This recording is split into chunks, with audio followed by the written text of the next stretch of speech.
Robert replay ने एक घटना लिखी है कि रिप्ले युवक था और प्रसिद्ध होना चाहता था, लेकिन प्रसिद्ध होने के पास उसके पास कोई सीढ़ी न थी। न तो वो किसी मिनिस्टर का रिश्तेदार था, न किसी धनी का भाई भतीजा था, न किसी यूनिवर्सिटी में प्रवेश के लिए पैसे थे उसके पास, न वो उसके पास कुछ भी नहीं था, लेकिन प्रसिद्ध होना था। तो उसने गांव के एक बहुत कुशल विज्ञापन दाता से जाके पूछा कि मुझे प्रसिद्ध होना है, मैं क्या करूं? कोई ऐसी सरल तरकीब बताओ कि मेरे पास कोई सहारा नहीं, कोई सीढ़ी नहीं है, सीधा प्रसिद्ध हो जाऊं। उसने कहा इसमें कौन सी बड़ी बात है, तू इधर आ, मेरे पास आ। वो अंदर गया और एक उस्तरा उठा के लाया और उसने रिप्ले की खोपड़ी आदि के बाल छांट दिए, आधे बाल अलग कर दिए। रिप्ले ने कहा ये आप क्या कर रहे हैं? उसने कहा तू घबरा मत, 2 दिन में तुझे प्रसिद्ध किए देता हूं। उसने कहा लेकिन आप कर क्या रहे हैं? आधे बाल उसने साफ कर दिए और आधी खोपड़ी पे लिख दिया रॉबर्ट रिप्ले, तेरा नाम, तू जा पूरे गांव में घूमा। पर उसने कहा इसमें बड़ा डर लगता। तू डर मत, अब तू अगर इतना भी नहीं कर सकता तो फिर अब मैं क्या करूं? तुझे मैं मिनिस्टर का भतीजा नहीं बना सकता, तुझे धनपति से कोई अचानक रिश्ता तेरा जुड़वा नहीं सकता, यूनिवर्सिटी में दाखिला मैं करवा नहीं सकता, पर तू मेरी मान। तो रिप्ले ने लिखा है कि पहले तो बड़ी हिम्मत जुटाई, फिर किसी तरह निकला, लेकिन सच 2 दिन में सब अखबारों में मेरे फोटो छप गए और जहां से निकल जाता वहां लोग काम धंधा बंद करके बाहर आ जाते और 2 दिन में पूरे गांव में लोग मुझे जान गए। न केवल गांव में बल्कि गांव के बाहर खबरें पहुंचने लगी, राजधानी तक खबरें पहुंचने लगी और कुछ मैंने किया नहीं था, सिर्फ बाल काट दिए थे। फिर रिप्ले ने कहा कि फिर तो ट्रिक मेरे हाथ लग गई, फिर तो मैं जिंदगी भर ऐसे ही काम करता रहा। उसने पूरी अमेरिका की यात्रा उल्टे चल के की, सारी दुनिया में खबर हुई और कहा गया कि इतिहास का पहला मनुष्य जिसने अमेरिका की यात्रा उल्टे चल के की, एक आईना बांध लिया सामने और चल पड़ा।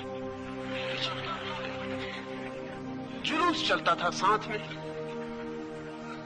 रिप्ले ने लिखा लेकिन मेरी जिंदगी बेकार में गई, भीड़ को इकट्ठा करने में गई। एग्जिबिशनिस्ट माइंड, प्रदर्शनकारी मन। मैं तपस्वियों में तप हूं, तपश्चर्या नहीं। शब्द तो दोनों एक से हैं,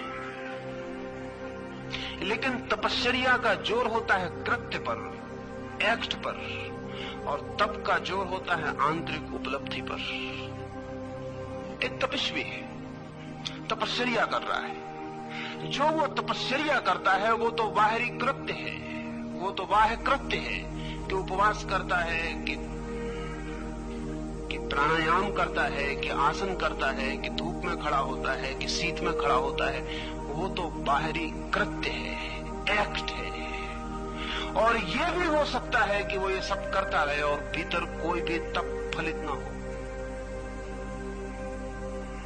क्योंकि ये कोई अज्ञानी भी कर सकता है, कोई अहंकारी भी कर सकता है, कोई एग्जिबिशनिस्ट जिसको प्रदर्शन का शौक है वो भी कर सकता है।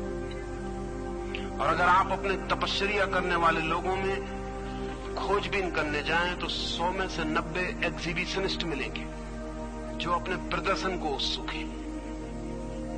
और जब भी प्रदर्शन करना हो तो इस तरह के काम बहुत अच्छे होते हैं। तो तपश्चर्या बहुत कुछ तो प्रदर्शन होती है।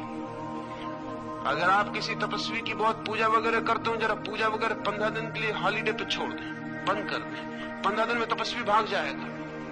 क्यों? जब देख रहे हो कोई पूछता नहीं, कोई फिक्र नहीं करता, कोई पैर नहीं दबाता, कोई फूल नहीं चढ़ाता, कोई कुछ नहीं करता, अब क्या मतलब? भागो इस गांव से, कहीं और जाओ। तपश्चर्या तो अहंकार की तृप्ति भी हो सकती है। तप क्या है? तप तो सारभूत है, कृत्य नहीं है, आत्मा है। तप का अर्थ है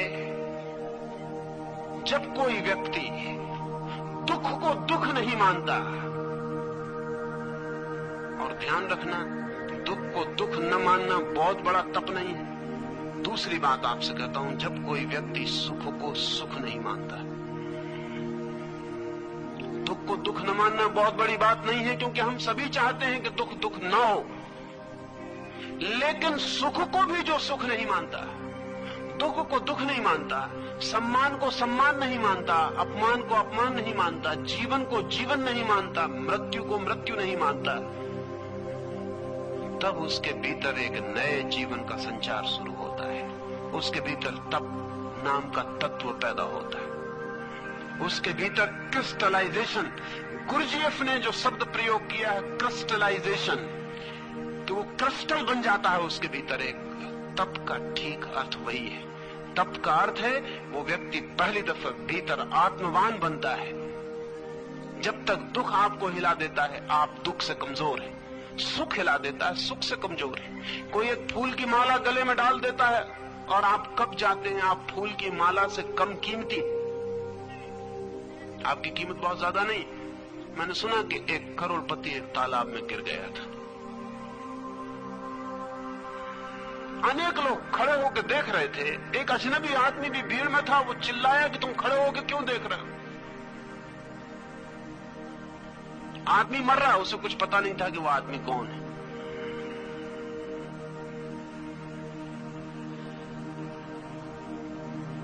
वो बेचारा कूद पड़ा। उस करोड़पति को बड़ी मुश्किल से अपनी जान को जोखिम में डाल के बचा के बाहर लाया।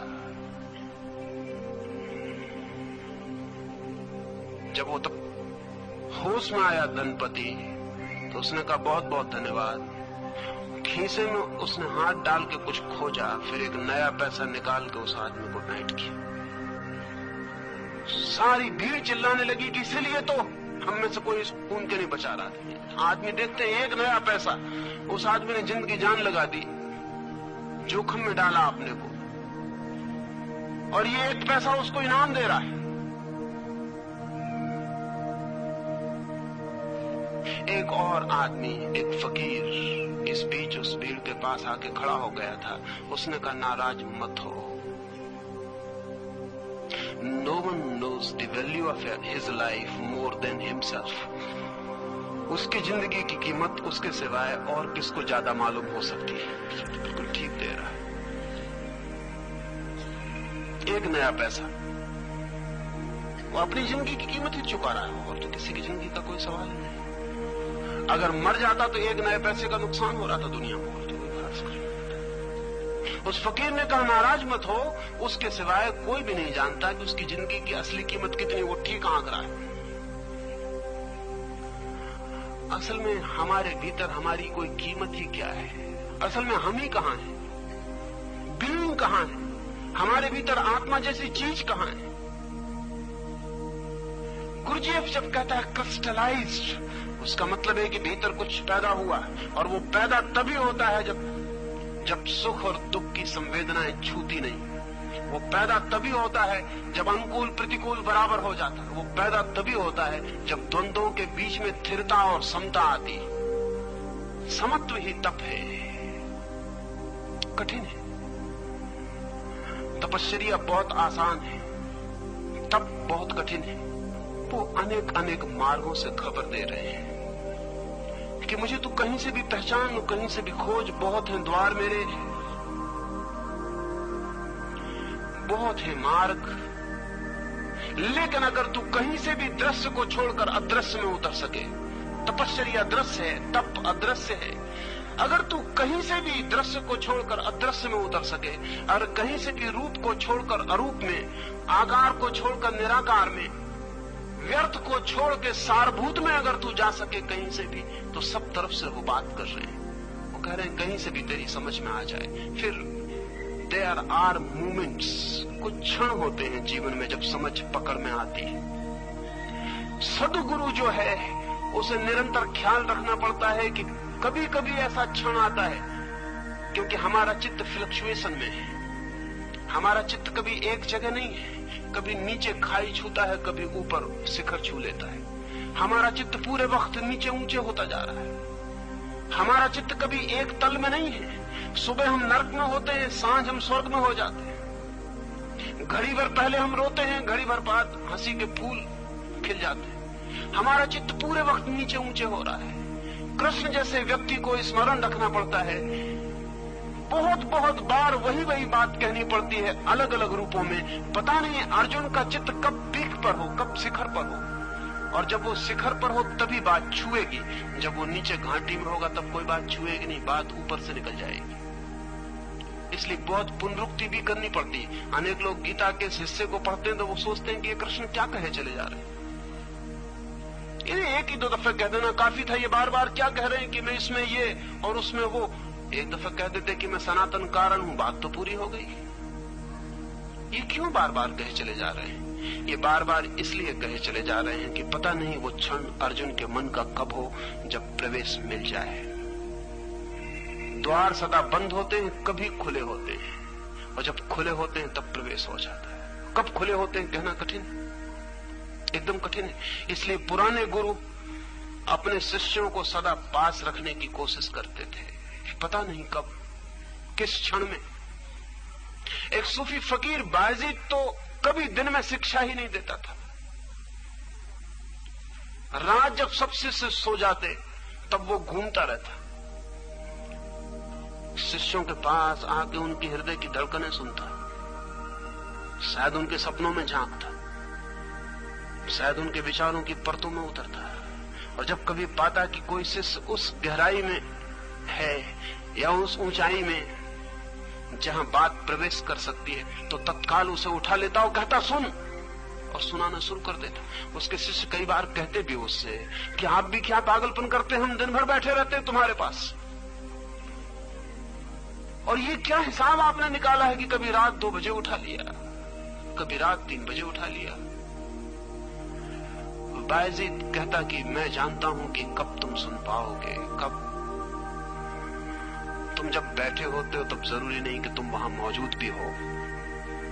तुम जब मुझे देखते हो तो तब जरूरी नहीं कि तुम भीतर भी मुझे ही देख रहे हो, किसी और को देखते हो। तुम्हारे कान जब मेरी तरफ लगे होते हैं तब जरूरी नहीं कि तुम मुझे सुनो, तुम न मालूम क्या सुन रहे हो। मैं उस क्षण की तलाश में होता हूं जब मैं पाऊं कि हाँ ठीक, अब वो जगह तुम हो जहां मेरी बात तुम पे पहुंच पाएगी। एक तो रास्ता ये है जो बायजीद का, दूसरा रास्ता कृष्ण का है। युद्ध के मैदान पर इसका तो कोई उपाय नहीं था जो बायजीद ने किया। तो कृष्ण बहुत बात वही बात अलग अलग ढंग, अलग अलग मार्ग से कहे चले जाते, इस आशा में कि कहीं से द्वार खुला मिल जाए। बाएं नहीं मिलता हवा को मार्ग, चलो दाएं घूमे, दाएं न मिले तो और कहीं घूमे, आगे से नहीं मिलता तो पीछे के द्वार से मिल जाए। कृष्ण की हवा अर्जुन के घर के चारों तरफ घूम रही है कि कहीं कोई द्वार, कहीं कोई खिड़की, कहीं कोई रंध्र भी मिल जाए तो प्रवेश कर जाए। इसलिए वो बार-बार।